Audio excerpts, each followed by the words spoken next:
dan kedamaiannya. Maka oleh karena itu saya tetap sebagaimana yang disampaikan oleh masyarakat dari awal pihak penyelenggara rumah ibadah selalu berbohong. Mau harus ibadah kami malam hari ini. Harus kami ibadah ya Bu, Pak, tolong, tolong ada kebijakannya Pak ya, jangan ampuni kami kalau memang kami yang bersalah. Tuhan, kamu mau rela untuk disalibkan. Lagi ke sana Pak, tolong Pak, tolong Pak, ampunilah kami Pak, tolong Pak. Begitu sedih kami yang bisa ditaruh sebagai begitu. Kasihanilah. Bapak kami apa kebijakan harus bertahan beribadah ini hari. Warga negara yang sudah berusia seperti ini harus bermohon-mohon kepada negara untuk mereka bisa beribadah. Pemerintah pusat harus lihat ini. Kenapa hati kita tidak terketuk ketika melihat situasi seperti ini terjadi? Ini adalah pelanggaran terhadap hak asasi manusia. Tuhan, Tuhan, kasihani kami ya Tuhan.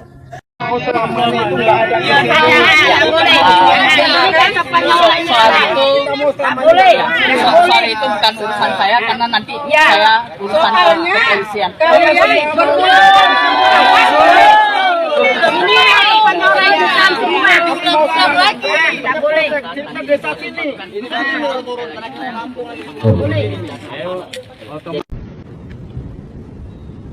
Baik, kawan-kawan sekalian, hari ini 13 Agustus 2023, kami sedang ada di tempat ibadah GMS Tanjung Merawa.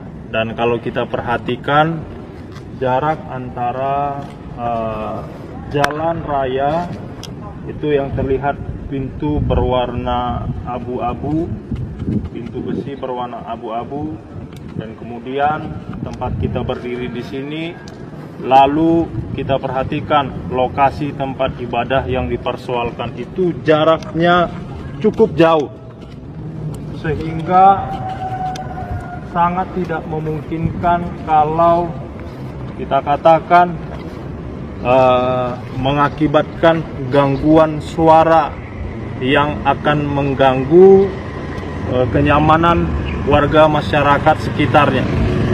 Jadi hari ini saya mau sampaikan kepada kita, harusnya alasan dari ketidaksetujuan warga itu harusnya terukur dan bisa dipertanggungjawabkan, bukan tergantung kepada cara saya, pendapat saya di dalam memandang keyakinan orang lain. Jadi kalau kita bicara tentang gangguan suara, hal ini bisa terbantahkan. Gangguan apa lagi yang menyebabkan masyarakat menjadi keberatan dengan keberadaan tempat ibadah GMS Tanjung Merawa? Nah, kita coba lihat sama-sama. Kita masuk ke dalam, ke lokasi tempat ibadah itu, kami melihat bahwa situasinya sangat memprihatinkan. Kenapa? Kita seakan-akan seperti harus tidak secara terbuka bisa beribadah, harus diam-diam, padahal negara kita menjamin kemerdekaan tiap-tiap penduduk untuk memeluk agama sesuai dengan keyakinan yang dianutnya. Mari kita lihat dulu ke dalam lokasi tempat ibadah.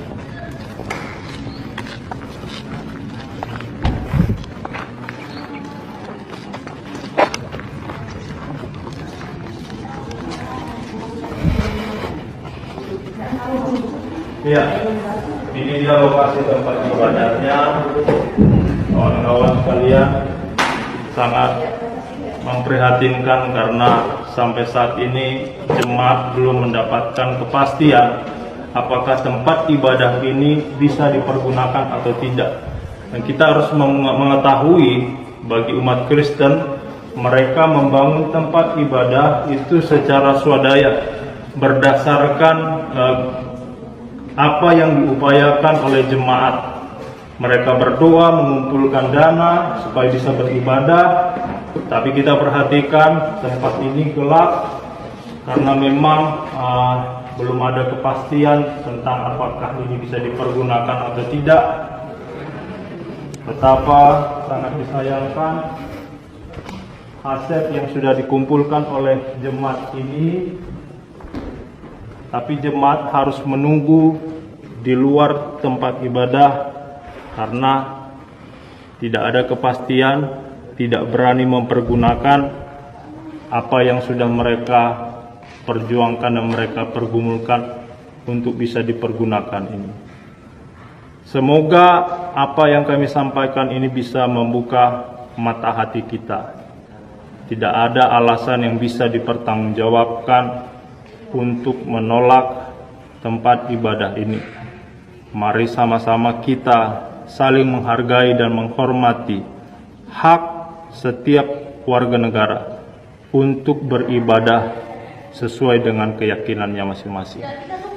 Mungkin ini dulu dari kami. Terima kasih. Tuhan memberkati. Kita berjuangkan.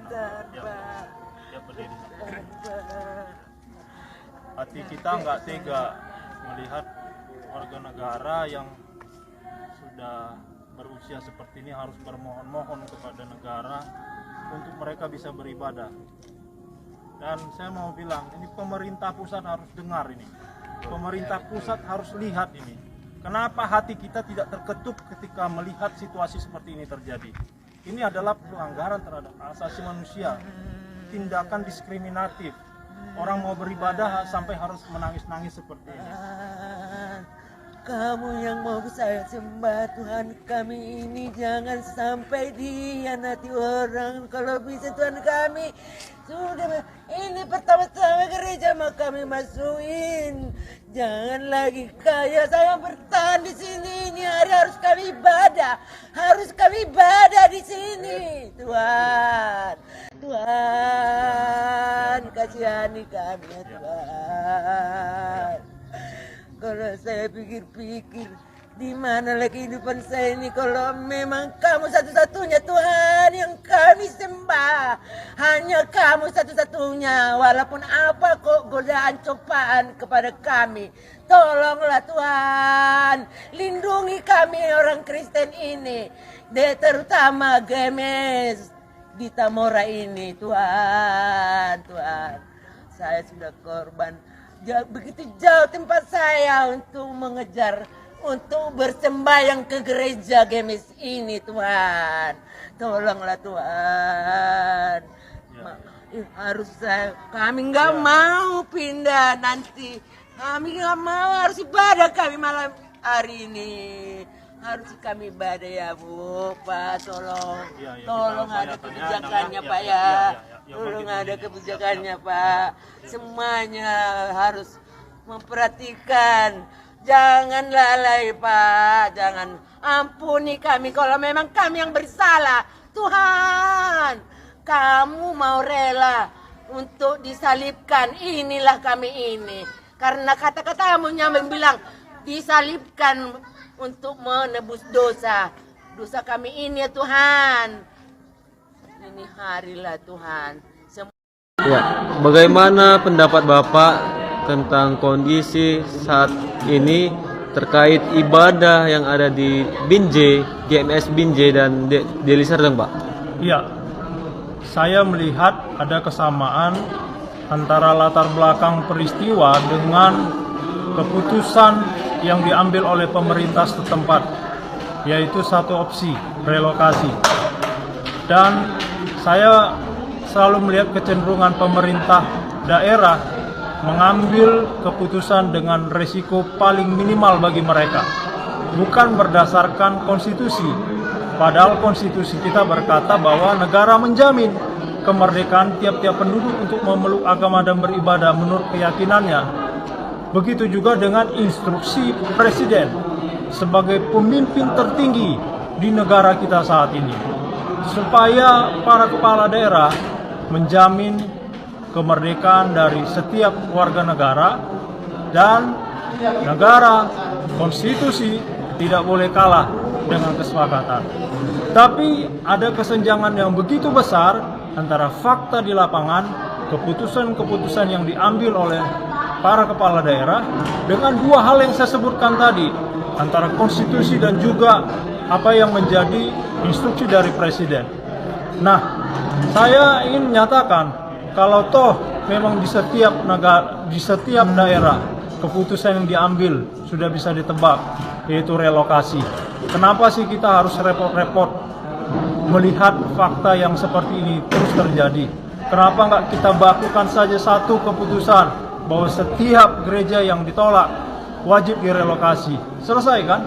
Tapi saya ingin katakan kepada kita, dengan kesenjangan ini antara aturan dengan fakta di lapangan yang diambil oleh para pemimpin daerah, kita melihat bahwa pemerintah kehilangan kewibawaannya, negara kehilangan kewibawaannya.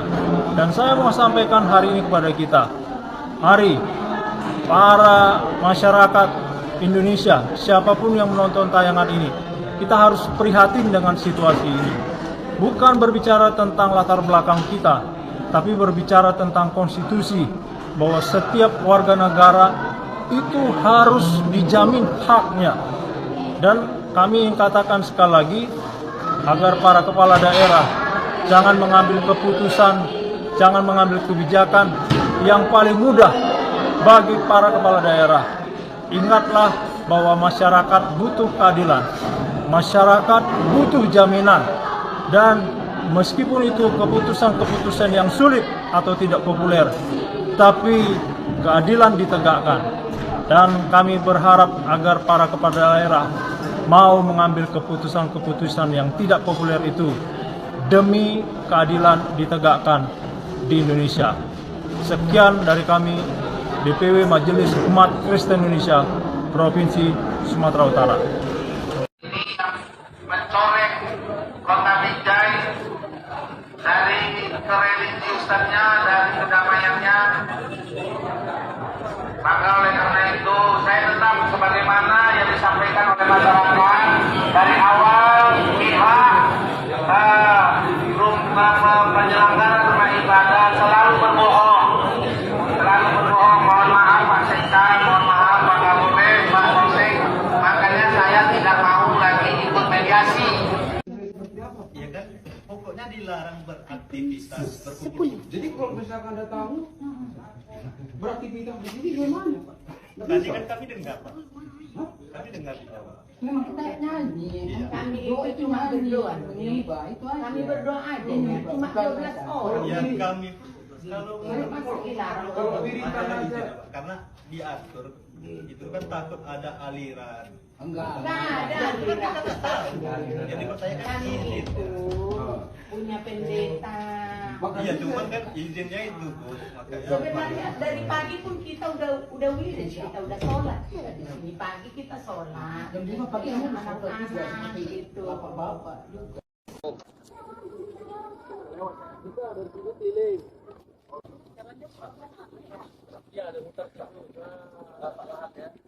Baik, hari ini DPW MUKI Provinsi Sumatera Utara mendatangi gereja GSJA Kasih Karunia di bawah penggembalaan Ibu Juliana Simanjuntak, dan saat ini kita bersama dengan suaminya Bapak Pendeta Roni Marpaung. Kita melihat bahwa gereja ini mengalami pengerusakan pada tanggal 1 Mei dini hari. Sebagian dari dinding yang sedang dikerjakan ini diruntuhkan oleh orang yang tidak bertanggung jawab. Padahal sebelumnya tanggal 13 April 2023 di tempat ini diadakan peletakan batu pertama yang dihadiri oleh Kepala Dusun, Kamtipmas, Babinsa, dan berbagai unsur masyarakat yang ada di sekeliling lingkungan ini. Kami mengharapkan kepada pemerintah Kabupaten Deli Serdang untuk bisa memberikan rasa aman kepada Gereja GSJA Kasih Karunia, sehingga pembangunan yang sedang dikerjakan dapat berjalan dengan lancar. Dan kami mengharapkan kepada aparat keamanan untuk mengambil tindakan yang tegas, mengusut tuntas kasus ini sehingga tidak ada lagi peristiwa yang sama terjadi untuk kedua kalinya, dan Gereja GSJA Kasih Karunia bisa mendapatkan apa yang menjadi haknya. Mereka bisa mendirikan gereja dan beribadah sesuai dengan yang mereka rencanakan dan yang mereka harapkan. Sekian dari kami, Tuhan memberkati. Shalom teman-teman, itulah dia yang menyedihkan hati mendengarkan teriakan orang percaya, mendengarkan mereka untuk meminta tolong, dan seharusnya itu tidak perlu mereka lakukan karena itu hak mereka. Dan seperti yang kita baru saja saksikan, bagaimana mereka dibatasi untuk beribadah. Dan yang paling menyedihkan hati, yang melakukan itu adalah pemerintahan daerah setempat, seperti yang dikatakan tadi dan disaksikan dalam video ini. Dan kalau selama ini kita tahu adalah yang melakukan hal ini orang-orang yang radikal saja teman-teman, tetapi ini adalah pemerintah setempat, dan sungguh menyakiti hati orang Kristen, sungguh merugikan iman orang Kristen hal ini, dan sungguh tidak baik untuk pertumbuhan iman orang Kristen, karena kita tahu agamalah satu-satunya yang bisa membuat manusia itu lebih baik kehidupannya. Hanyalah agama yang bisa mengajarkan hal-hal yang baik dan nilai tertinggi untuk membuat umat manusia itu melakukan yang terbaik. Dan kalau umat Kristen terus dilarang, terus dibatasi untuk beribadah kepada Tuhan, sungguh sedih dan sungguh mereka merebut hak ajasi orang percaya. Mereka merebut hak orang Kristen dalam hal ini. Jadi oleh karena itu, saya sebagai warga negara Indonesia, saya mohon kepada Pak Presiden, tolong diperhatikan orang Kristen di bangsa ini. Tolong jangan dibatasi orang-orang Kristen untuk beribadah kepada Tuhannya. Tolong diberikan izin seperti yang lainnya. Tolong keadilan, Pak.